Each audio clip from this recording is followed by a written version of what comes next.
آپ کا جو یہ سوال ہے کہ ہندوستان کے بھی کوئی صحابی ہوئے ہیں یا نہیں ہوئے ہیں، تو ایک بہت اہم مسئلہ ہے۔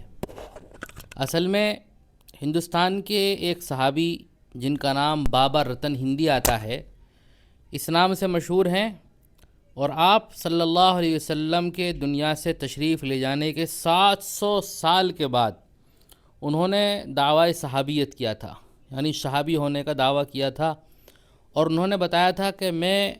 آپ صلی اللہ علیہ وسلم کی خدمت میں حاضر ہوا ہوں اور میں نے اسلام قبول کیا ہے۔ اس سلسلے میں کئی کہانیاں بھی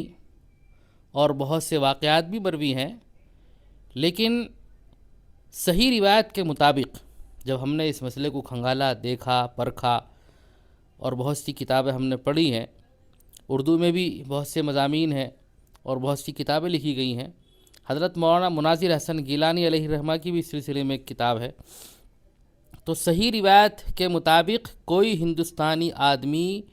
نبی کریم صلی اللہ علیہ وسلم کے زمانے میں آپ سے ملاقات کر کے آپ پر ایمان لانے والا کسی معتبر تاریخ میں نہیں ملتا ہے۔ اور یہ جو حضرت بابا رتن ہندی کے بارے میں مشہور ہے اور ان کے بارے میں باتیں ملتی ہیں کہ وہ ہندوستان سے مدینے گئے ہیں اور رسول اللہ صلی اللہ علیہ وسلم سے باقاعدہ ان کی ملاقات ہوئی ہے، اور بہت سی حدیثیں بھی وہ ان سے روایت کرتے ہیں، تو صحیح بات یہ ہے کہ ان کے دعوے میں سچائی نظر نہیں آتی ہے اور ایک طرح سے افترا لگتا ہے، یہ غلط بات لگتی ہے۔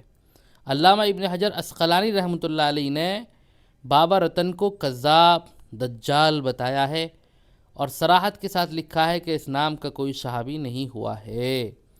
اسی طرح ملا علی قاری نے بھی شرح نخبۃ الفکر کی شرح میں اس کی سخت تردید فرمائی ہے، اور انہوں نے کہا کہ اس نام کے کوئی صحابی ہمیں نہیں ملتے، اور جو روایتیں بھی ان کی طرح منسوب کی جاتی ہیں، ملا علی قاری کا کہنا یہ ہے کہ وہ من گھڑت ہیں اور موضوع ہیں۔ خلاصہ یہ نکلا کہ حضرت بابا رتن ہندی کے بارے میں جو کہا جاتا ہے کہ وہ صحابی ہے اور انہوں نے دعویٰ کیا کسی زمانے میں صحابی ہونے کا، تو اس میں سچائی نظر نہیں آتی کہ بابا رتن ہندی صحابی ہیں